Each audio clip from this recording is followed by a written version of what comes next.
Ladies and gentlemen, please welcome Michael Durda.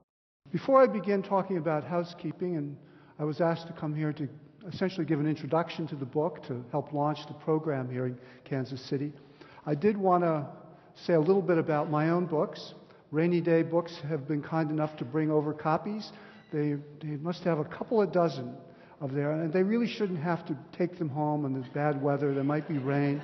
I mean, I want to urge you to give one of them a try. There are 5 of them. The first one is called Readings. It's a collection of personal essays about, everything from my father, who never read a book in his life, to lists of my favorite comic novels and favorite children's books. I used to review children's books for a long while. Then there's a memoir about growing up in a classic Ohio steel town. It's called An Open Book. My hometown is Lorain, Ohio. It has a very distinguished writer, not myself, who grew up in Lorain, Ohio. Toni Morrison is from Lorain, Ohio, as is Father Guido Sarducci, if you remember Don Novello. Then there's a book of very kind of pieces about classics of world literature called Bound to Please. A little book called Book by Book, which is based on my Commonplace book. Do you know what a Commonplace book is? It's a notebook where you copy passages from your reading that you like. And so it becomes a little like a breviary. Well, I took some of my favorite quotes from 30, 40 years of reading and arranged them in their categories and had little mini essays and some book lists. And last is Classics for Pleasure. A friend of mine named Andre Bernard, who's now the vice president of the Guggenheim Foundation, had been an assistant to the late Clifton Fadiman at the Book of the Month Club when Andre was just starting out in publishing. And as some of you may know, the Lifetime Reading Plan, Fadiman's book about the classics, was important to me as a boy. It helped guide my reading since I didn't have any guidance. And Andre asked me to update this book, but I said no, but that I would like to write about sort of beyond the Lifetime Reading Plan and to include not only classics that had been overlooked in earlier editions, but also to include classics of what you'd think of as genre literature, popular fiction. So I have essays in there about George Ed Heyer and H.P. Lovecraft and Philip K. Dick and M.R. James and Arthur Conan Doyle and all sorts of people who have shaped our imaginations as much as the more canonical figures. Anyway, the books are there. I hope you'll give one a try. I'm really a pretty easygoing, conversational kind of writer. Although tonight I'm a little more studious than I like to be, and I also have a prepared address since I need to quote a lot from Robinson's books and interviews. So you'll please allow the fact that I have to read much of what I'm saying tonight, which is against my judgment normally, but them's the breaks. Okay, the presentation is divided into 3 parts. First, a brief précis of the novel. I'm assuming that most people here won't have read the novel yet. So I won't ruin the whole story, but I'll tell you the general outline of the book. Then I'll talk a little bit about Marilynne Robinson and her views on life and literature and her background. And then I'll talk a bit more about the book, some details about the book itself. Okay? And this should take 30, 35 minutes. So take a deep breath, relax, and we'll have time for questions afterwards. Housekeeping traces 3 generations in the life of the Foster family, with a focus on its women. The setting is a small town in Idaho called Fingerbone, a town in the middle of nowhere, dominated by nearby Fingerbone Lake. The major event in the history of the town is the dramatic derailment of a train that plummeted into the cold waters of the lake, killing Edmund Foster and leaving his wife Sylvia, a widow. She raises their 3 daughters, Molly, Helen, and Sylvie, and is eventually abandoned by them all. Molly becomes a missionary in China, Helen elopes and lives in Spokane, and Sylvie becomes an itinerant traveler, a female hobo. A family tradition of escape from the mundane and conventional is established. One day, however, Helen suddenly reappears in Fingerbone, leaves her 2 daughters, Ruthie and Lucille. Ruthie, by the way, is the narrator of the novel. They must be 6 or 7 years old. And she leaves them on their grandmother's porch with a box of graham crackers and then drives off and into Fingerbone Lake, committing suicide. The two little girls are then cared for by their grandmother, Sylvia, until she dies 5 years later. By this point, they are around age 11 or 12. At which point, Sylvia's two hilarious sisters-in-law, the spinster equivalent of Tweedledum and Tweedledee, try to care for the girls, but obviously yearn to return to the peace and tranquility of their basement apartment in Spokane. So when they unexpectedly hear from the itinerant Sylvie, they invite her to come home and look after Ruthie and Lucille, who are now on the verge of puberty. As if by magic, Sylvie appears one day at the door and brings with her rather unorthodox habits picked up during her days of wandering. "I like to travel by train," Sylvie says, then adds, "especially in the passenger cars." Take that in for a moment. "I'll take you with me sometime." Sylvie also likes to sleep in her clothes, collects tin cans and old magazines, prefers cold food, spends a lot of time staring out of windows or wandering along the lake, and generally keeps to herself. As Ruthie and Lucille, hitherto both close to each other, approach adolescence, the two sisters begin to quarrel about their aunt and the way they are living in a house where there are leaves in the corners of the living room, squirrels in the attic, and nothing is like the family life of the other children of Fingerbone. Eventually, a series of crises ensue, followed by the dramatic finale to the novel, which is in turn followed by a revelation about Ruthie's current life. As this précis suggests, Housekeeping is not, at least overtly, an action-packed novel. It is narrated throughout by Ruthie, and is in some ways more an evocative prose poem of meditation on identity, coming of age, family, loneliness, and nonconformity, all familiar themes in American literature. Much of the book causes the reader to feel somewhat off-kilter, given events that seem slightly surreal, or at least eerie and mystical. Robinson herself has said that her, quote, characters are not simulations of actual people, whatever they are. They're much more like figures in dreams. So much for the overall plot of the novel. What do we know about the author herself? Robinson, named Marilyn Summers, was born in Sandpoint, Idaho in 1943, next to a lake with a long railroad bridge across it. In essence, she grew up in a town similar to that of Fingerbone. Given that Housekeeping takes place sometime in the 1950s, it's clear that Robinson herself would have been about the same age as her narrator, Ruthie. She too remembers her childhood as a time of intense, almost mystical experience. In various interviews, she has spoken about her family and her early years. The families of both my parents settled and established themselves in the northern mountains, where there is a special sweetness in the light and grace of the vegetation, and as well in a particular tenderness in the contact of light and vegetation. We used to hunt for wild strawberries in places in the woods where there had once been fires. Strawberries play an important role in Housekeeping. That majestic beauty of the Pacific Northwest strongly affected the young Robinson. In an essay entitled My Western Roots, she recalls, "Walking into the woods by myself and feeling the solitude around me build like electricity and pass through my body with a jolt that made my hair prickle. I remember kneeling by a creek that spilled and pooled among rocks and among fallen trees, with the unspeakable tender growth of small trees already sprouting from their backs, and thinking, there's only one thing wrong here, which is my own presence, and that is the slightest imaginable intrusion.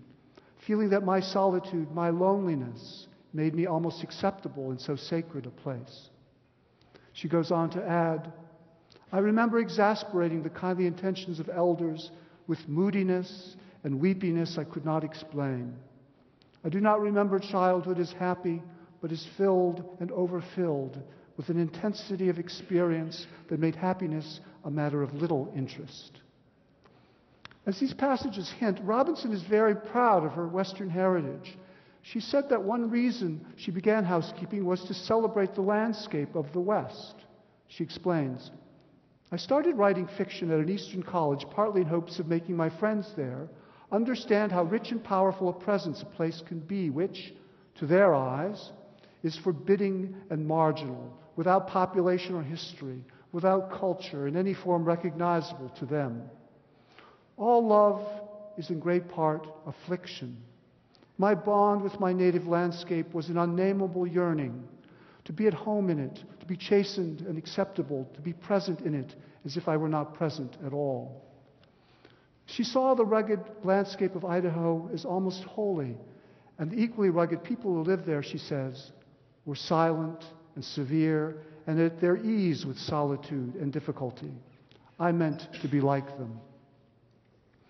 Again, Robinson stresses that when I was writing Housekeeping, one of the things that I was aware of it as being was a novel about the West, in the same sense that that's the part of the country where I grew up and my family's lived for a long time. And it's part of the country that people in general have a very impoverished imagination of. She adds that my own experience of living in a Western family was matriarchal, and I think this is unusual. When I first started writing Housekeeping, I didn't have in mind that I would suppress male characters to the extent that I did, or exclude them, or whatever I did. But I did think of creating a world that had the feeling of, I don't know what the word is, femaleness about it to the extent that my experience did. And it wasn't because I felt that women had been slighted in that setting, but their presence was ignored in representations of the place. She adds that the things that are in the early part of my book tend to be either memories from my childhood in some oblique form or stories from my family. In fact, Housekeeping is so full of the lake, the woods, the sky, and the mountains that they almost function as characters. In Sandpoint, Robinson took Latin in high school and has said that studying Cicero, known for his elaborate sentences and reflections on how one should conduct a moral life, has been a greater influence on her than, say, Hemingway. There's certainly a slightly formal or archaic quality to much of her prose. Take this concise sentence. They were rare things and grew out of ants' nests and bear dung and the flesh of perished animals. That word perished imbues the sentence with a touch of grandeur, and the word itself will echo periodically through the novel. At other times, their prose can almost resemble a 17th century sermon, one of those richly Baroque, no man is an island kind of sermons. The force behind the movement of time is a mourning that will not be comforted. That is why the first event is known to have been an expulsion, and the last is hoped to be a reconciliation and return.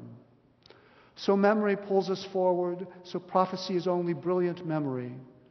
There will be a garden where all of us as one child will sleep in our mother Eve, hooped in her ribs and staved by her spine. At Brown University, Robinson majored in English and took courses in religion, as well as a writing class with John Hawkes, a writer known for his stylistic bravura and control. After graduation, she then returned to the Northwest to earn a PhD from the University of Washington with a dissertation on Shakespeare. Nonetheless, her favorite period in literature is the American 19th century. After the Bible, she has said her favorite book is Moby Dick, a novel known for its Shakespearean, even biblical grandeur. She has also spent a good deal of time reading the American transcendentalists, Emerson, Thoreau, Margaret Fuller, Bronson Alcott, and the like. She once observed that Thoreau's Walden, the great anthem of nonconformity, individualism, of living one's own life and not that imposed on one by society, could be easily have been titled Housekeeping. When Ruthie writes, I went to the woods for the wood's own sake, one hears a distinct echo of Thoreau's, I went to the woods because I wished to live deliberately. Certainly Sylvie is in some sense a Thoreau-like character, hearing a different drummer and marching to music that others fail to hear. Robinson's is, in fact, a profoundly religious sensibility, and in her work returns frequently to the big questions and ideas, in particular the one asked in a chapter of Walden, where I lived and what I lived for.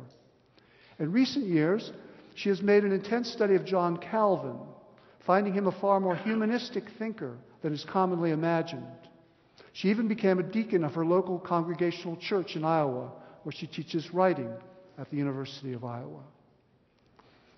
Lest all this talk of religion frighten readers, let me stress that Robinson isn't only a philosophical novelist and beautiful prose stylist, she's also a quietly witty writer.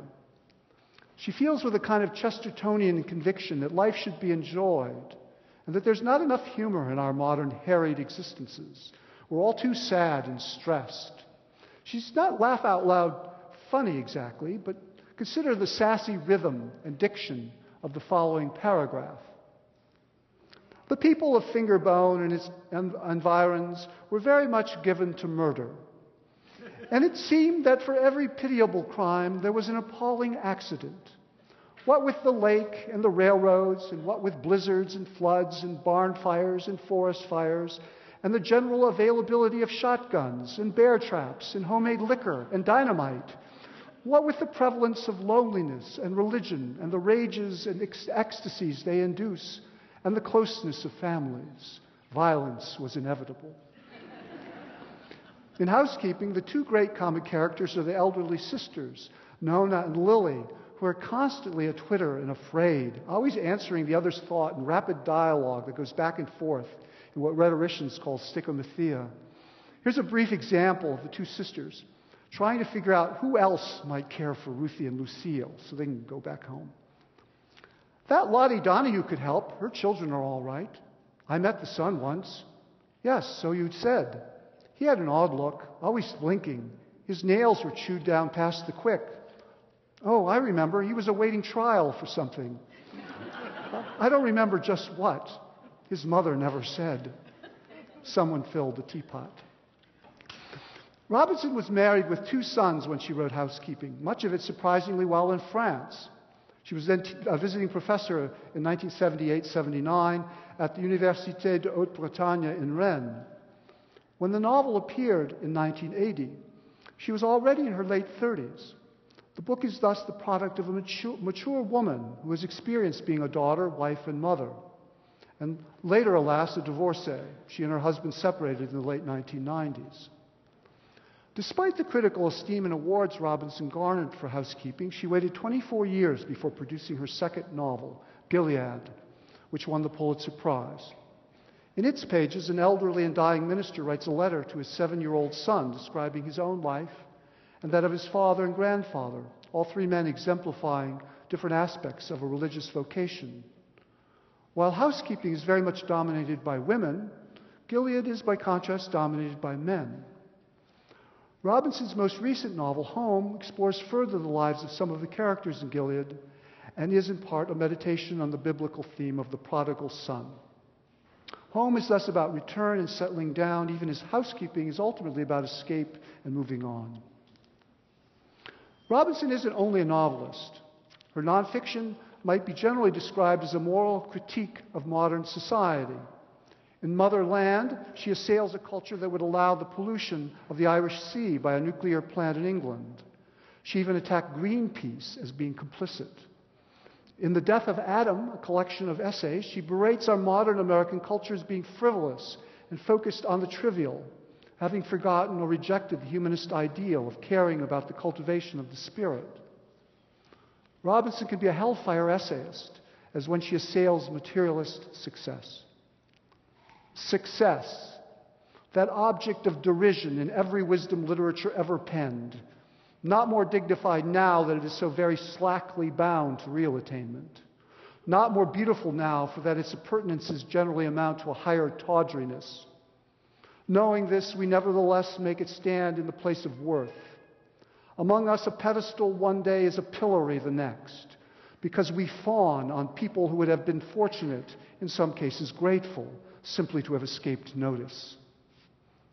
Some of her other essays touch on early abolitionists, the ideas of her much-admired John Calvin, the notions of family and of wilderness, Psalm 8 in the Bible, McGuffey readers. In the essay on family, she points out that families care for us no matter what. They provide what we all need sometime, solace. She then offers a brilliant analogy for the way we lose sight of the important aspects of life, caring only about the immediate. She writes, "It seems to me that our multitude of professional healers and comforters are really meant to function like the doctor in a boxer's corner. there to slow bleeding and minimize swelling so that we will be able to last another round. Neither they nor we want to think about the larger meaning of the situation. This is the opposite of solace. This June, Robinson will be bringing out a third book of nonfiction based on her Terry lectures and entitled Absence of Mind, the Dispelling of Inwardness from the Modern Myth of the Self. Let's now turn to housekeeping itself. Housekeeping appeared in 1980 from the most literary of trade publishers, Farrar, Straus, and Giroux, with enthusiastic blurbs from John Hawkes, Doris Lessing, and Walker Percy, all three serious writers with a deep interest in philosophy and religion. It was 219 pages long and sold for $10.95. Hawkes calls it a work of pure grace on the back jacket. This is the book, by the way. And it's quoted more fully on the front flap. Housekeeping is a quiet, humorous, beautiful book filled with what I can only call the ecstasy of wisdom. It turns eccentricity into poetry, praises the orphan in each of us, transforms everyday life into a kind of sacred myth. Lessing says that every sentence is a delight, and Percy calls the book a haunting dream of a story told in a language as sharp and clear as light and air and water. The novel won the 1982 Ernest Hemingway Award for Best First Novel, and in 1987 was made into a movie directed by Bill Guthrie and starring Christine Lahti. One commentator on the Amazon site, where I went to search for a copy of the movie, named it one of the 5 movies he would take to a desert island. It's not on DVD yet, but I know that the Big Read will be showing the film sometime in the course of the next month. The jacket copy of Housekeeping's first edition announces the novel's theme.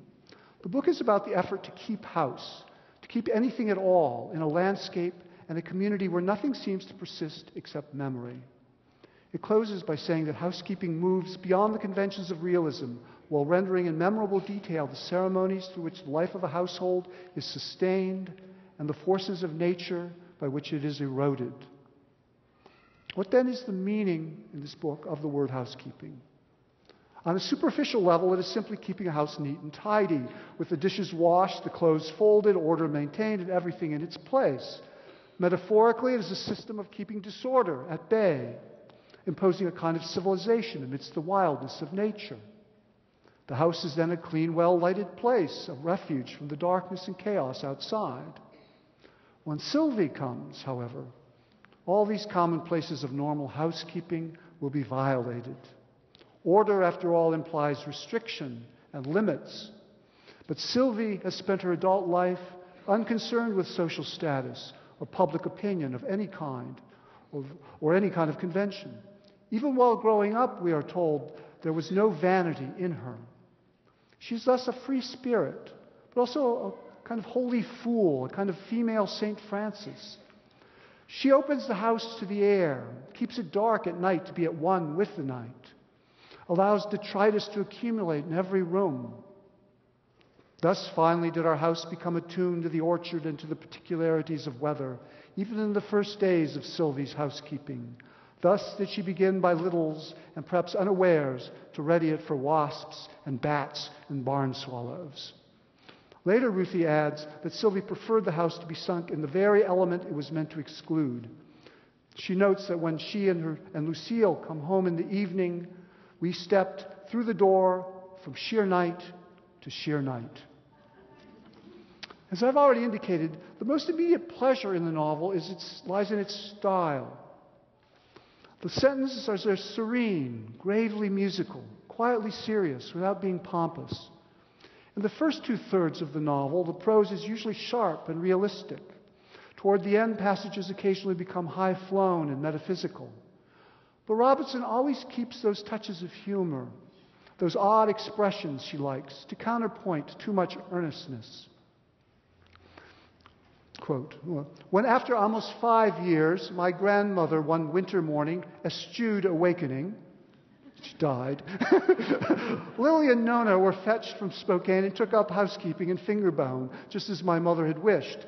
Their alarm was evident from the first. Speaking of Christ, Ruthie dryly remarks, he even restored the severed ear of the soldier who came to arrest him, a fact that allows us to hope the resurrection will reflect considerable attention to detail.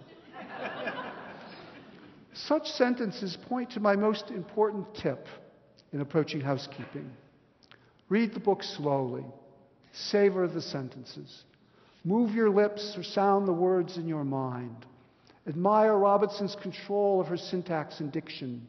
She's the kind of writer who can make poetry out of simple enumeration or description. Here's a typical meal prepared by Sylvie. The table would be set with watermelon pickles and canned meats, apples and jelly donuts and shoestring potatoes, a block of pre-sliced cheese, a bottle of milk, a bottle of ketchup, and raisin bread in a stack. Sylvie liked cold food, sardines aswim in oil, little fruit pies in paper envelopes. She ate with her fingers and talked to us softly about people she had known, her friends, where we swung our legs and ate buttered bread. The great overarching theme of American literature, it's always seemed to me, is loneliness. Housekeeping is a great novel about this American loneliness and an examination of one of our chief means of combating it, the family. If Emily Dickinson had written novels, they might sound something like Housekeeping. All the book's major characters are lonely, even grandmother Sylvia, who raises 3 daughters and then for 5 years 2 granddaughters. As Robinson writes, and she would feel that sharp loneliness she had felt every long evening since she was a child. It was the kind of loneliness that made clocks seem slow and loud and made voices sound like voices across water. Old women she had known, first her grandmother and then her mother, rocked in their porches in the evenings and sang sad songs and did not wish to be spoken to. Not only are the women in the family lonely and a bit crazy, so was the dead grandfather Edmund. And sometimes, for whole days, Robinson writes, he would walk around singing to himself in a thin voice and speak to her being that is his wife, and his children, as a very civil man, would speak to strangers. Associated with this loneliness is the great fear of abandonment. While Robinson never dwells on it, nor does her narrator Ruthie, it's clear that one after another, the guardians of Ruthie and Lucille die, go away, or otherwise suddenly vanish from the lives of these 2 little girls. Even a dog they just know from the neighborhood disappears forever on a night when the sisters are forced to stay out one night in the woods. For a long time, the girls constantly fear that Sylvie may take up her transient ways again and suddenly just leave them. Ruthie sums up their fearfulness. We had spent our lives watching and listening with the constant sharp attention of children lost in the dark. Lucille, in particular, hates invidious change and all forms of transience. She yearns for an anchor. Ruthie, by contrast, recognizes that we are all changing, whether we wish to or not, that a fundamental impermanence lies at the heart of this transitory world. Everything alters, decays, and dies. When the 2 little girls create a snow woman with suggestions that it represents their dead mother, it starts to melt and fall apart even before they are through with building it. Still, there remains somehow the possibility of some kind of resurrection. As it happens, the Foster family is all female, and indeed, except for the kindly sheriff at the end, there's scarcely a living male in the book. Well, Robinson doesn't regard herself as a feminist per se. She would maintain that she is an old-fashioned humanist. She has nonetheless fashioned a novel about a series of strong yet troubled women. Never do the Fosters require a man. The grandfather dies, Helen's husband apparently deserts her, or she him, and Sylvie simply drifts away from the otherwise unmentioned man she inexplicably marries. Commenting on the prevalence in this book of women, in this book, Robinson says, I wanted to write a book about women that was not a feminist book. It seems to me in a way that is the ultimate feminism, when you can actually put aside that category and write about women, but not as if you were writing about people who are some minor or special strain in the species, rather than being simply human in the sense that everyone is human. She adds that she's pleased that men like the book as much as women do. In various ways, Housekeeping is also a novel full of ghosts. Indeed, it sometimes seems set in a twilight zone, halfway between the living and the dead. Freud, in a famous essay on the uncanny, notes the tension between the heimlich, the homely, or the homelike, and the German word for the uncanny, the unheimlich, etymologically the unhomely.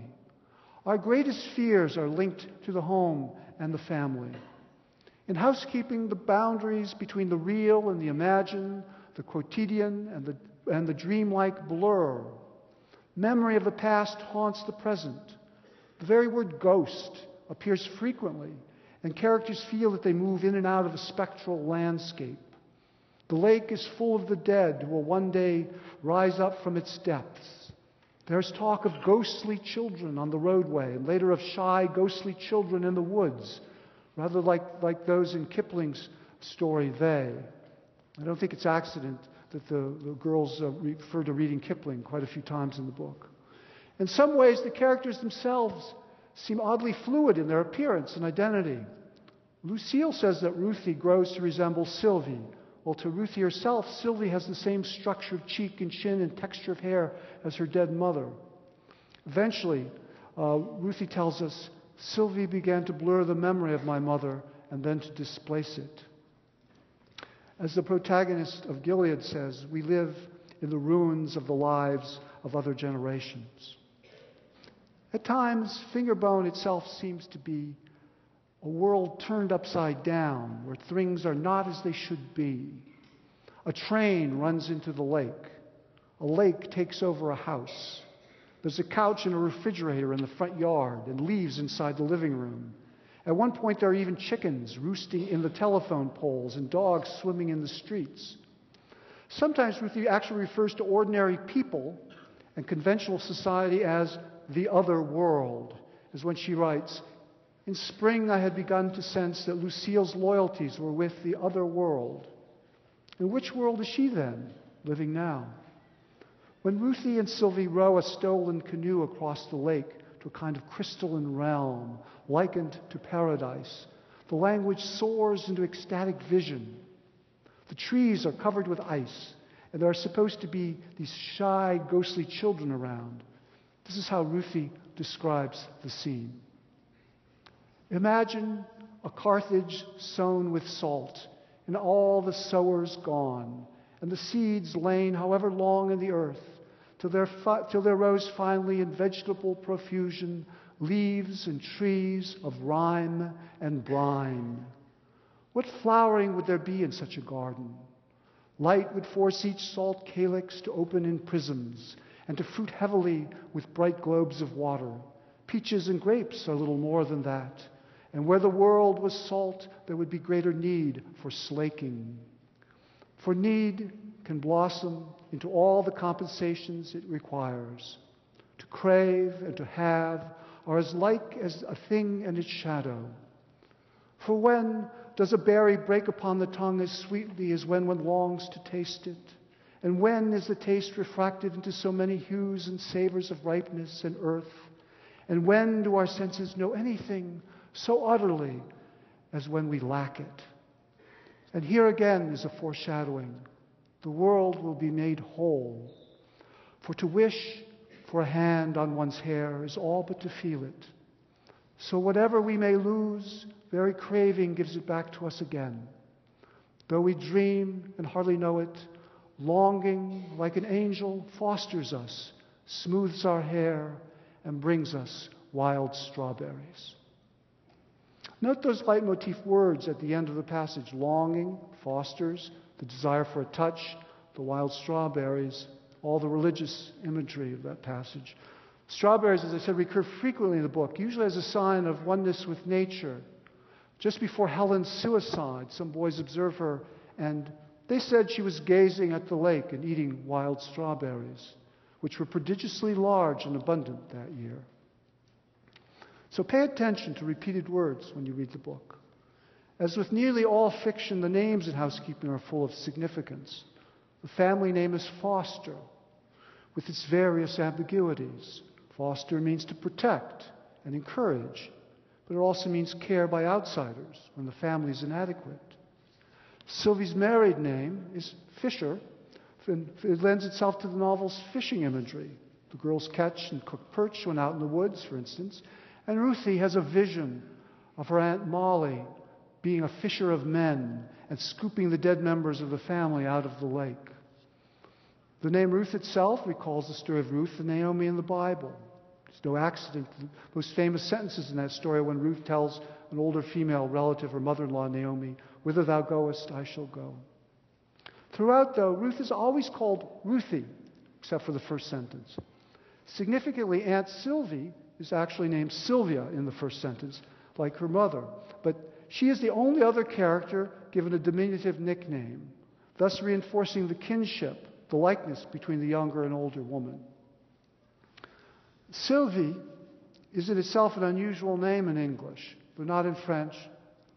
In France, remember this is where she worked on the book, in France, Gerard de Nerval's Sylvie stands as one of the glories of French Romantic literature, an eerie, evocative tale in which dreams and reality interfuse, and where the main character yearns for a lost paradise.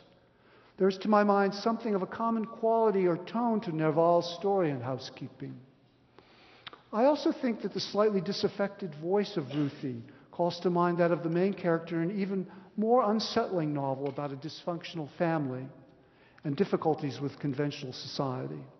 Shirley Jackson's We Have Always Lived in the Castle. That book begins, "My name is Mary Catherine Blackwood. I'm 18 years old, and I live with my sister Constance." Compare, "My name is Ruth. I grew up with my younger sister Lucille under the care of my grandmother, Mrs. Sylvia Foster." Of course, Housekeeping's opening also calls to mind Moby Dick's Call Me Ishmael. While its brooding evocation of a doomed family amid an overwhelming landscape inevitably suggests that classic novel of the pathetic fallacy, where stormy nature matches the soul's inner turmoil, Wuthering Heights. Let me propose just a few more ways of approaching Housekeeping. From one angle, one might almost call this a young adult novel, the story of Ruthie's coming of age.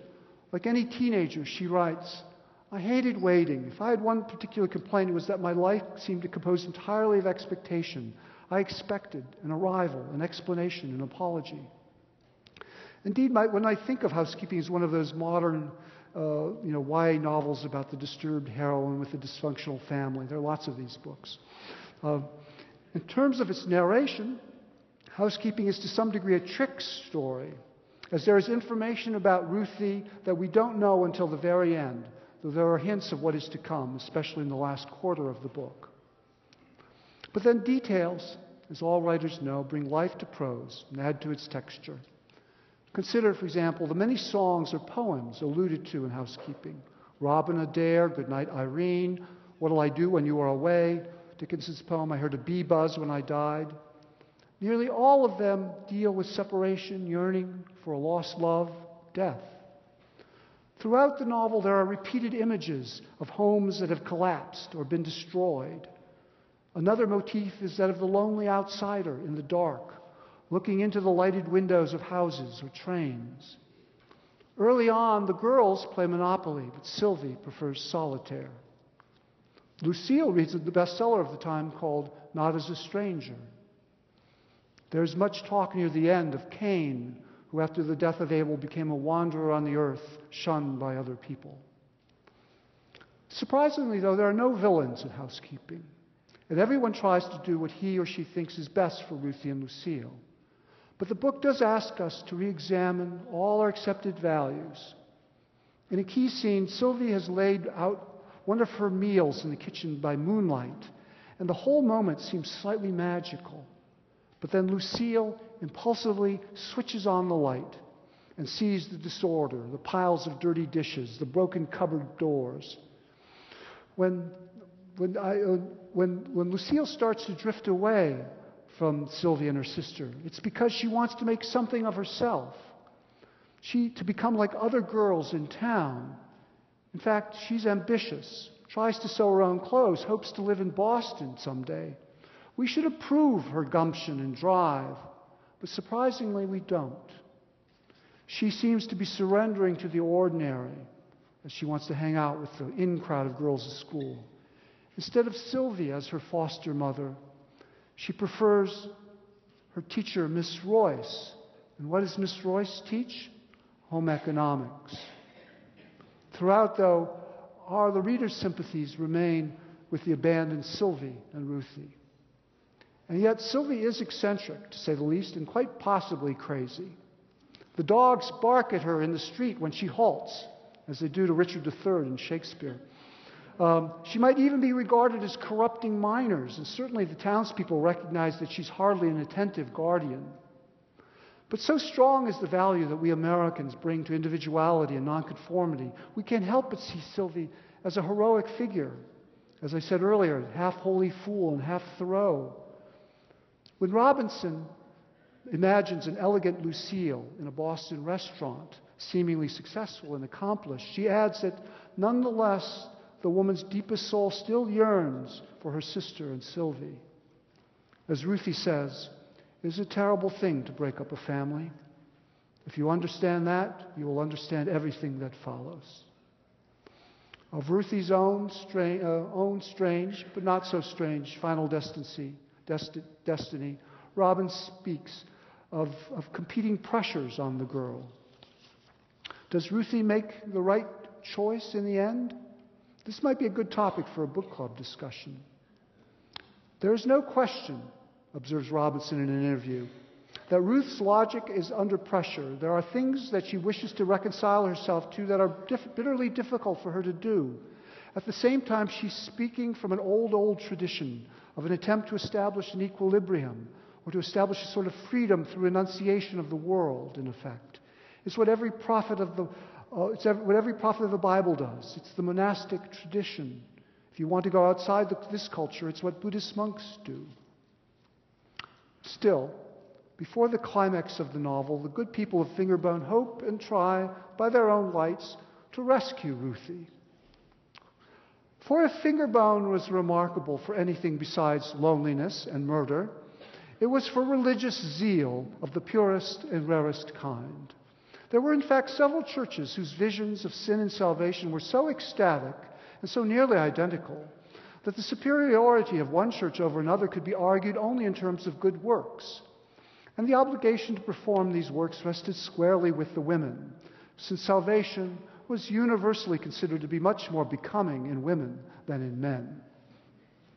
So they had reason to feel that my social graces were eroding away, and that soon I would feel ill at ease in a cleanly house with glass in its windows. I would be lost to ordinary society. I would be, and note this motif again, a ghost. And their food would not answer to my hunger, and my hands could pass through their down quilts and tattered pillow covers and never feel them or find comfort in them. Like a soul released, I would find here only the images and simulacra of the things needed to sustain me.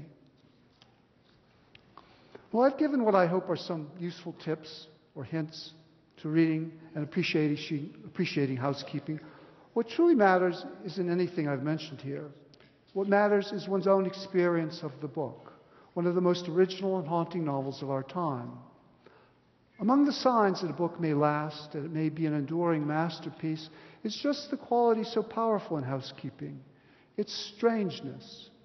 Works with which we feel wholly at ease tend to be those that speak directly to the moment, that fit comfortably into the zeitgeist. When the moment passes, they go out of fashion. But the works that are hard, difficult, seemingly off-putting, or that put us out of sorts, or make us feel off-kilter, the kind of books, in Kafka's phrase, that are like an axe for the frozen sea within us. These are the poems and plays and novels that transcend the moment, offer new and complex visions of what it is to be human, and have a chance to become classics of our literature. Housekeeping is just such a book. As Ruthie says, Sylvie always brought us treasures. So does Marilynne Robinson. Thank you.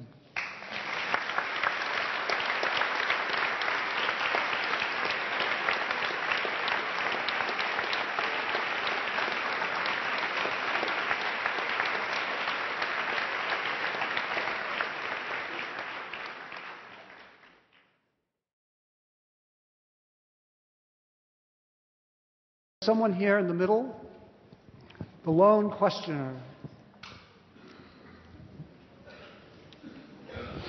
I heard your talk today on NPR. So Excuse me? I heard your talk today on NPR. On the radio? Yes. Uh-huh. So it was wonderful, and I was thinking that you might make a connection between one of the people who called in asked you about Salinger's Catcher in the Rye. Catcher in the Rye. And you didn't have time, I think, perhaps. You might be able to give a complete answer tonight. I thought you answered was how he broke open letting a young person's voice be the narrator. Mm-hmm. But I think you might be able to say a little bit more about why that is a great book, because to me, when you talked about the importance of sentences, and that's what, of course, Robinson has, and you used since I'm a lit major also, you used words like syntax and diction. Mm-hmm. Maybe you could tie that in for some people just to talk about the beautiful way to write a sentence through figures of speech, diction, syntax, and rhetorical devices. Does that make sense? But is your question more about Catcher in the Rye or about housekeeping? No, I'm just what the Catcher in the Rye and Robinson have in common to me is beautiful sentences.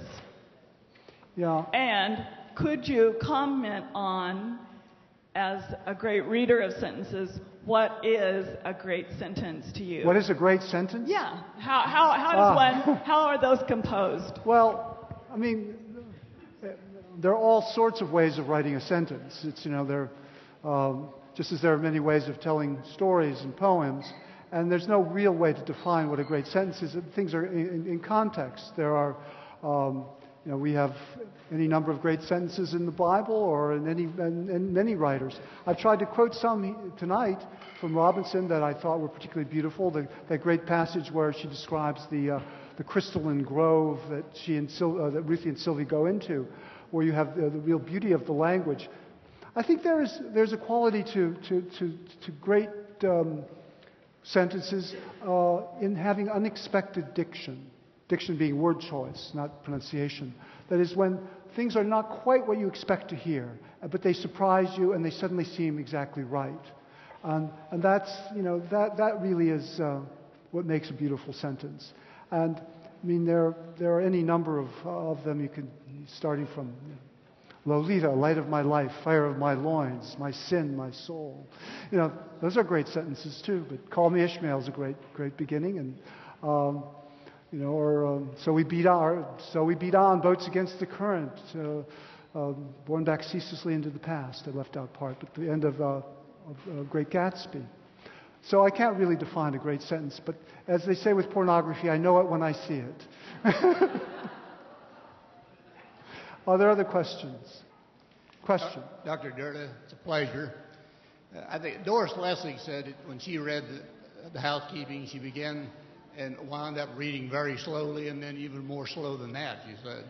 And one of her former students at the Iowa workshop said, he's a writer now, said that her prose was so polished that you could actually eat off. If it was on the floor, you could actually eat off. Oh. One thing I was thinking about, she seems to be obsessed with transgression. And I see that certainly in Gilead and in Home.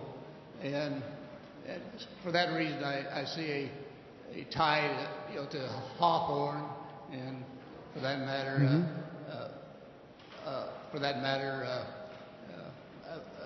Melville. Mm-hmm. And the last comment is her contrariness and the awkwardness of her characters remind me some of Ann Tyler. I would be interested in your comments on that. There was a lot of comments there that there's lots of transgression, and these characters remind you of Ann Tyler. First of all, transgression in the sense that the book does consistently show boundaries, margins, barriers breaking down through Sylvie. In a way, it is a kind of liminal book.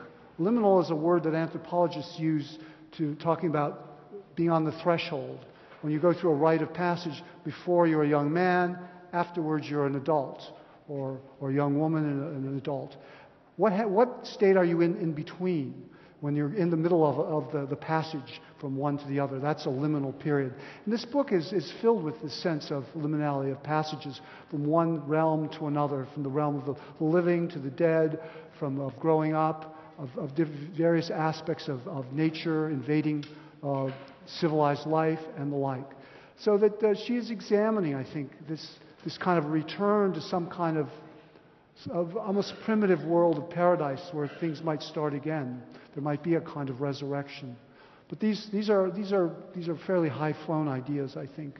As for Anne Tyler, yes, she creates characters that you care about, and they are throughout her books people who are all trying to do good. They're trying to none of them are wicked or evil at heart, and they have a great sense of some kind of ethic or moral dimension to their lives that they try to live by, which is characteristic of many of the figures, most of the figures in Anne Tyler's fiction.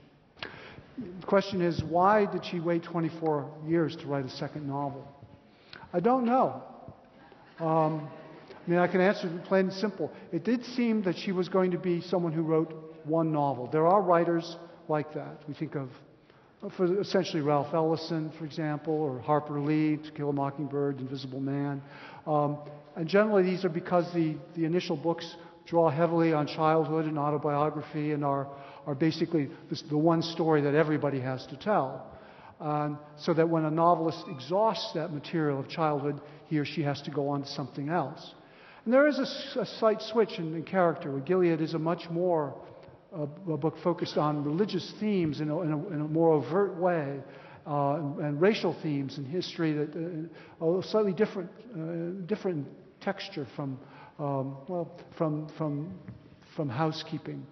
My guess is that Robinson might have been a one-book writer, but that as she explored herself and her experiences of life and read more deeply in the kind of religious and theological literature, she found herself drawn to these themes and decided to create a novel based around a lot of them. Since the main characters of Gilead are three ministers, a father, son, and grandson, from the time of the 1850s all the way to the 1950s.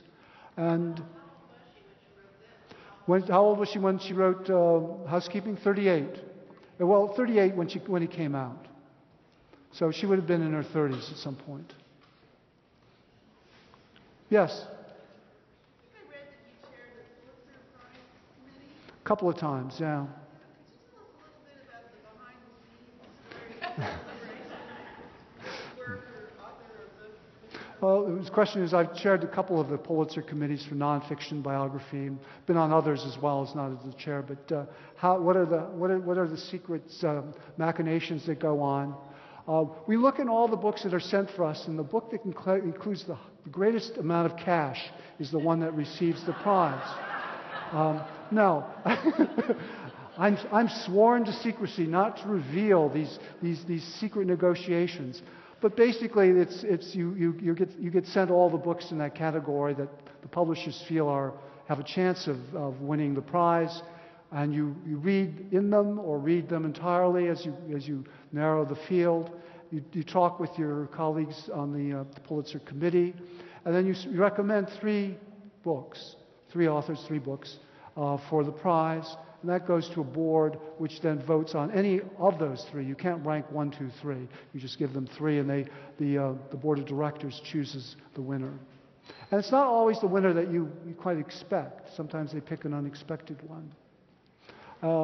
It's an interesting process.